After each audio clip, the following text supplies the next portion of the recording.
কারা হবে? কিন্তু সেটা তো ভাই এই বাংলাদেশের মানুষ ওই পর্যন্ত চাইতেছে না, জানি তার ওই আসনটা ভাগাই নাই, না জানি আসনটা ভাগাই নেই।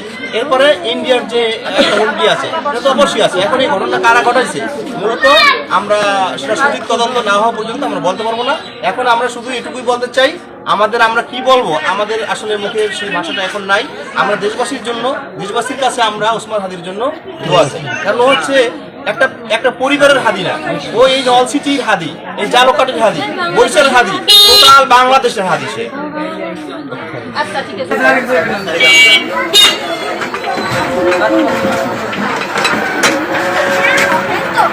হ্যাঁ, শুরু করেন। আচ্ছা, ওসমান হাদি আমাদের নকশালের সন্তান, আমাদের ছোট ভাই। আমরা একসাথেই বড় হয়েছি, একসাথে বেড়ে উঠেছি। তো আজকে যে ঘটনা ঘটছে এটার তীব্র নিন্দা ও প্রতিবাদ জানাচ্ছি।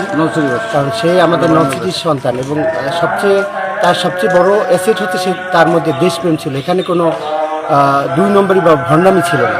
আমাদের দেশে যে রাজনীতি দেখে এটার সবার উদ্দেশ্য ছিল লোভী মানে কিছু পাওয়ার জন্য। ওর যেটা পাওয়ার ছিল দেশপ্রেম, এটা ওকে বিভিন্নভাবেই আমরা পরীক্ষা করে দেখছি। তো আজকে ওকে হত্যার চেষ্টা করে কোন মহল কোন স্বার্থ আদায় করতে চেয়েছে এটা আসলে তদন্ত করে বের করা দরকার। আর এর যেন সুষ্ঠু তদন্ত করে এটা যেন বিচার হয়, এটা আমরা দাবি করি। অবশ্যই তীব্র নিন্দা এবং প্রতিবাদ এরা সর্বোচ্চ পর্যায়ে, রাষ্ট্রের প্রত্যেকটা পর্যায়ে ঘরে ঘরে। ওসমান হাদিকে আমরা ছোটোবেলা থেকে, আমরা যেহেতু তার এলাকার ছোট ভাই, আমরা ছোটোবেলা থেকে দেখেছি ন্যায় এবং নীতির পক্ষে সর্বদা তিনি সামনের সারিতে থেকেই সর্বদা